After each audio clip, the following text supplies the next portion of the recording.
To help us with our last panel, we've invited 3 friends of SSES and idols, I guess you could call them as well. Some of them former students. So please give a warm applause for Jane Walerud, Ted Valentin, and Fredrik Gustafsson. Welcome. You choose the chair which most suits your personality. Square. Yeah, it's you. Square. Here. Yeah, I'm sitting here. And I will steal Stefan. No, yeah, okay. Sit there. Yeah, I can sit here. No, you can sit here. You can sit here. Right. This is comfortable. Right. So we're going to talk about entrepreneurship as a means of fulfilling your dreams. Right? So I guess a good place to start is your dream. What was your dream, right? Ted, what was your dream? My dream initially was to get like maximum freedom. I think like I started in 2004, and I sort of realized that like all you need to start a business is a computer and an internet connection. So you could work anywhere with whatever. So I thought it'd be nice to start a laptop sort of business and just go around the world with my laptop and have fun and yeah, sort of had this. No, he likes maximum freedom, so don't cage him in this thing. I think I had this sort of vague vision of myself, on the beach with my laptop and this drink on the side, sort of, that sort of thing. That was my dream. Laptop, beach on the side, maximum freedom. Jane. Well, my first entrepreneurial experience, I was completely unemployable. I was 8 years old. I wanted money. But when it got more serious, I suppose, when I was adult, I wanted to keep my brain alive even when I was at home with a baby. I wanted to talk to people about things that were interesting other than poop and screaming and sleep. So this was very much better, very, very much better. It was a matter of, yes, freedom, being able to stay at home, and also keeping my brain alive, and yeah, making money enough to do what I want. Freedom. Fredrik. My dream. I wasn't thinking that much about the freedom aspect, and I didn't get that much freedom as well. But I brought the first picture to illustrate. Do you want to show it? Yeah, I can show it I'll to you flip all. it on right here. That's basically why we started the company, and this is my colleague Tom Lundberg. He and I had started 3 different companies together, and this is the first successful one. And this is why we did it. I think sending invoices. That was your dream? Yeah, making things work, making people pay for the service. That's probably why we started in the beginning. Pocketklubben. That's a real good-looking boy, as they said in The Who. Yeah, like 6 years ago. Okay, I'll just flip back to the names. It felt very sort of Big Brother seeing you. So what do you do now, Ted, in relationship to your dream? Where are you now? What are you doing? What are you doing? Well, I'm an internet entrepreneur, and I run a bunch of websites. I started a bunch of magazine websites that I sold 3 years ago, and then I run a bunch of academic websites and maps, like Annonskartan and Sushikartan and stuff like that. And bloggepedia.com is like one of my latest sites. So I guess in a way I'm sort of living my dream, actually, because like this is my office right here, and when were you last on a beach? That's the thing, though. It didn't really work out that way, because I sort of got what I wanted, the total freedom to work like whenever, wherever, and with whatever. The problem is that like when I got that is that I worked all the time, so it wasn't just fun. It wasn't that much like this beach sort of thing. So it was more just like really hard work and stuff like that. But actually, since I sold my first company, now it's more. Now I think I have it now, though. Now I work when I want to. So yeah, I saw you over at the bar before. So so minus the beach, we're almost there. Yeah. Okay. Yeah. Right, Jane, where are you? Because you've been doing a lot of different things. Yeah. Yes. And then you sort of said that it worked out first time around. You wanted the stimulation of the brain, and you got it. And has the dream changed? So after that, or? Well, now I'm doing something entirely different. Right, let me look into that. I'm employed at Tobii. I own a little bit of the company, but mostly I'm employed. And I get to go not from 0 to 50 employees, which I've done rather a lot of times now, a dozen or something like that. I go from 50 to 500 is the idea now, which is an entirely different thing, and I'm learning a lot. And it's lots of fun, and it's something worthwhile doing. I have a couple of other companies as well, but Tobii is lots of fun, yeah. Right. And I'm learning. Super. Yeah. Okay, we'll get back to the future dream. What about you, Fredrik? What happened? You wanted to send an invoice with a real good-looking boy, and what happened? The next thing we did was that we were putting these books in plastic bags, sending them out to customers. Next image? Yeah, next image. Still also 6 years old. And on this table you can see around 150 books or something like that. And the company that I work with now, which I founded 3 years ago, we sell 3 million books this year. What is it that you do now?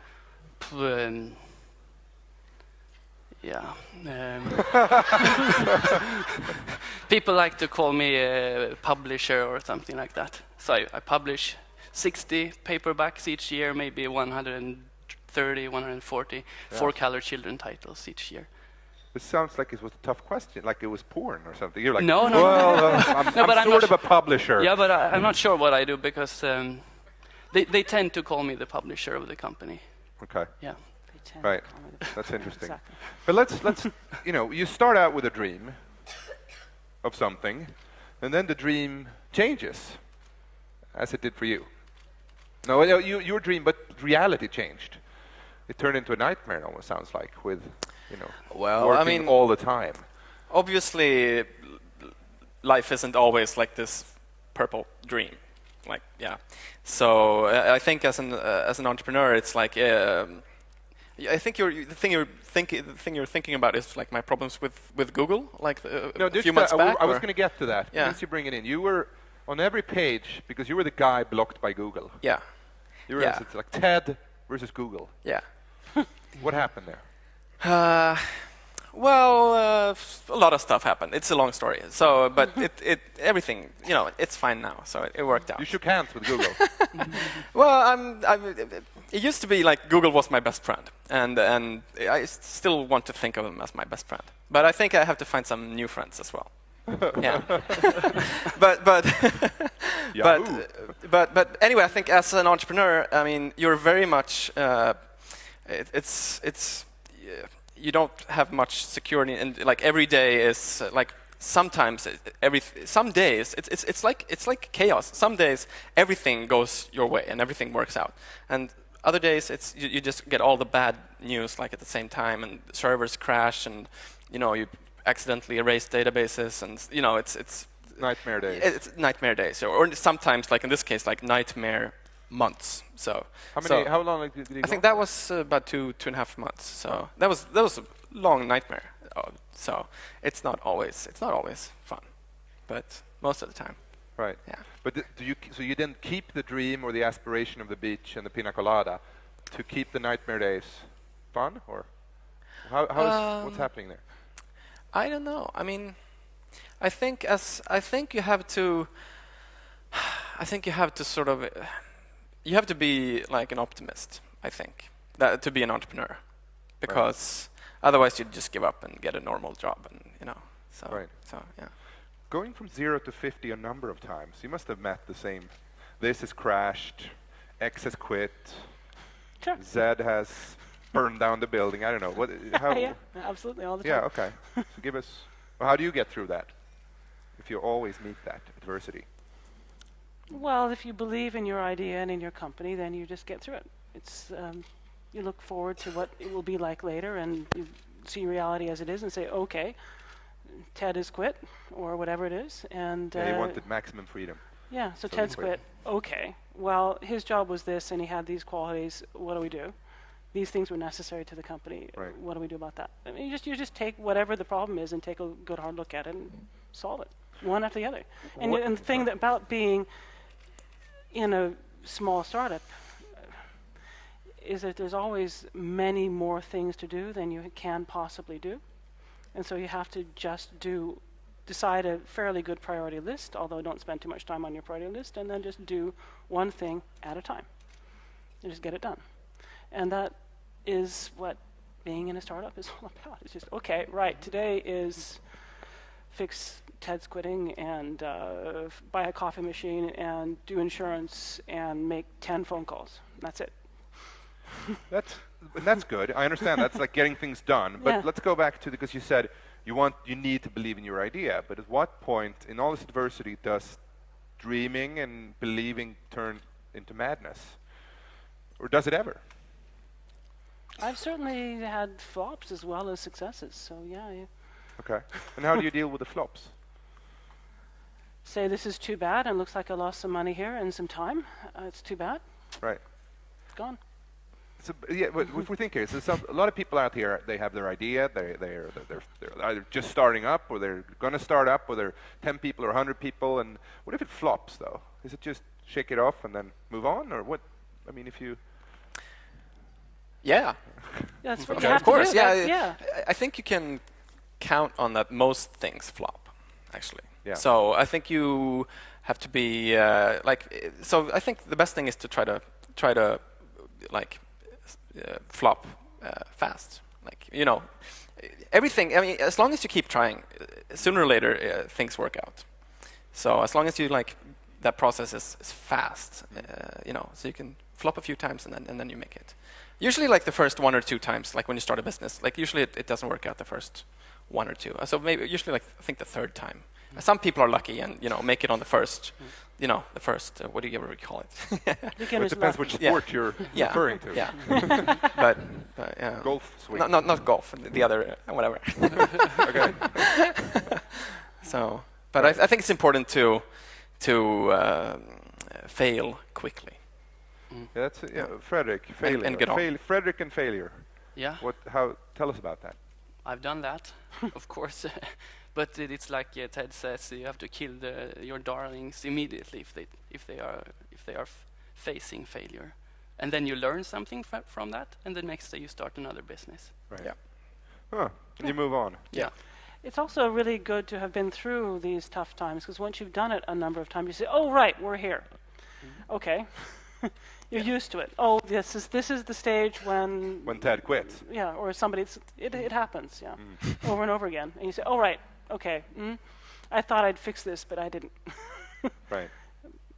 No, it's just a matter. That's one of the reasons one should try to make a really pretty good business plan before quitting your day job, because making a decent business plan, or at least thinking it through, and talking about it to people who might be, that means that you might be able to kill the idea or change it to a much better idea in time, so you don't lose those first 3 months of your savings. It's try to think it through pretty well first. You don't necessarily have to write a plan, but think it through. Now, what about wealth? Because I suppose for a lot of entrepreneurs, wealth is, I don't know if it's a driver, but it might be a dream. Was it for any of you? Or is it for any of you? Sure, but it's not the only thing.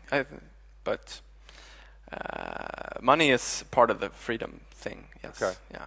And in that sense, that you can actually invest the money in other Yeah. ventures. Right. I think that must be very. As a means of future growth. Yeah. Okay. Yeah. And Jane, what do you think? What do you think? Better to have it than not to have it, no? Yeah. You're so pragmatic about everything. I'm trying to get this yes, but sadness can be dealt with. But what if I sit in the psychologist chair? Maybe then. All right. Okay. So let's talk about future dreams. Dreams change. What's your dream for the coming 10 years? Start with you, Fredrik, this time. Like 2019. Where are you at? 2019, I have a goal in 2014, and that is to have a turnover of 500 million Swedish crowns. 500 million Swedish Yeah, crowns. and that's Okay. very reachable. So you're dreaming about wealth, in essence. Yeah, in that sense I am, because with turnover comes wealth, of course. And depends what the bottom line looks Yeah, like. the bottom line. But the bottom line looks okay at 150 million, so Right. it will. Okay, so from 150 to 500 in 5 years? Sounds solvable, Yeah, right? but it's a struggle out there. You see Bonniers everywhere. They're even here at Grand Hôtel, and then you have Nordström and the major players. It's For hungry. Nordström. They have a turnover of 500 million Swedish crowns. Oh. So in that perspective, it's Right. I got you. It's a challenge. mm. And Jane? I don't know what I want to do in 10 years. God. No. Okay. Well, The famous idea. Let's see come now. up with an idea now. Then. Oh, I don't know. 2019. Well, I'll give you a couple of, Branson-style bungee jump off a building. Absolutely not. Okay? No bungee. No, What I'm a about physical retiring to an island somewhere? Absolutely not. I've tried Okay, that. you try that. It didn't No work. retirement. What about founding a new company? Sure, several, I suppose, but Several. Okay. What about reading Ulysses by James Joyce? done that. Oh, wow. How'd you get past page It was awful. 35? Yeah, it is, isn't it? Because we've done that. Any other dreams for Jane? Anybody with an idea? We need. I Jane want needs a hens. dream. Actually, I want hens, but then I don't travel if I get hens. So yeah. You want what? Hens. Hands. I want hands. I was like, my Hands, God, yeah, no, they're no, here. they're here, yeah, no, Hands. hands, You yeah. run hands? Cool. That's awesome. But that's very in now, like people city farming and stuff. They have their own chickens in the backyard. Yeah, I don't know why. I've got bees already, so. You have bees? Yeah. Amazing. So hands from bees to hands. More hands. Well, I want to keep the bees. Yeah. Oh, yeah. The bees are Hands still can eat here. the bees. Bees, you tried to time and found several companies. And thank you. And your dream? Yeah, I'm thinking about it. I think my dream is, I guess, just to keep having fun. I guess, and I'm always on the lookout for the perfect business model, which is this. It doesn't exist, but you keep looking for it. It's Right. probably So, Blogopedia, right? Sorry. It's probably Blogopedia. Yeah, Blogopedia. Yeah. It could be that. Yeah, I don't know, whatever. But so it's like the Holy Grail. I'm still, keep looking for the Holy Grail, sort of. Yeah. Keep on the search for the. Yeah, Holy Grail. for the perfect business model. No work, very lucrative. Just beach all the time. Yeah. Wow. It's automatic. Wow. That's Yeah, amazing. that'd be nice. But also, I guess, I think it's a lot of fun to see that more and more people are starting to realize that it's so easy to start a business today. All you need is a laptop and an internet connection. So my dream is to, I guess also just see a lot of new small startups and more people realizing how easy it is and just coming up with better ideas than I have. And, yeah. Right. Happiness is about love and work, and I'm lucky enough to be married for a very long time. But work, you want to contribute, okay? Contribute to the world, contribute to something that's larger than, at least I want to contribute to something that's larger than myself, and the people that I know who are happy often are contributing to something that is larger than themselves, and that's what I want to do. And it might be that I start companies because that seems to be my skill. But Is it lab plus work, or is it lab times work, or is it? it's both. You need both. Yes, it's multiplication. One of them is 0. The sum is 0. I would say pretty close to, yeah. Oh, okay. We got a question here actually from the Twitterati. If you could pick one great decision that you've made for your career in terms of being an entrepreneur, what would that be? One great decision.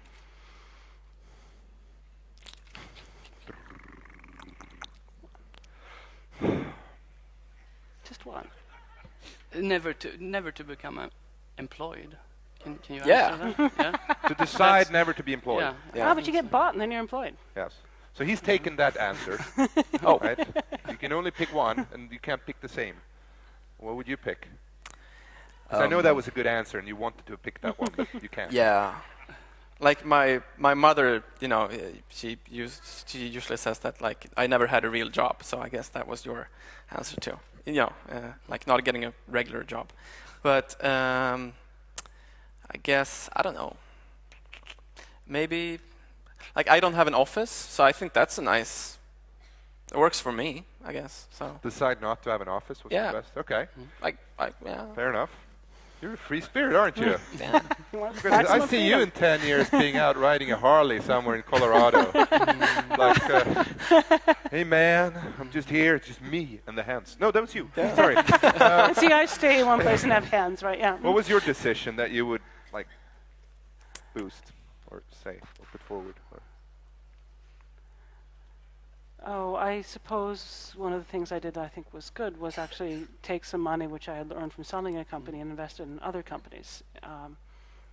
That has been really a lot of fun. to invest your wealth, in essence. Yeah, Include and to help projects. other entrepreneurs sort of wave the magic wand and say, okay, now you have a chance, go ahead. Wow. And that's really fun. Yeah, this is fascinating. It feels, because you talked about your mother and like happiness, it feels like psychoanalysis here. It's fantastic. Well, this was a painless procedure, though, wouldn't you say? I want to thank you for coming here. Now, I had this idea, being a talker, I don't do as you do. I'm a talker. So I said, why don't I give them a talk each? Oh. And then Marie said, nah, you know, it's a good bad idea. So, saw that one coming, didn't you? I bought alarm clocks. And I wrote my own book. Here it is. Guys, this was fascinating and yeah, almost too painless to have at the end of the day. What the hell? It's the future. So give them a round of hands, please. Thank you.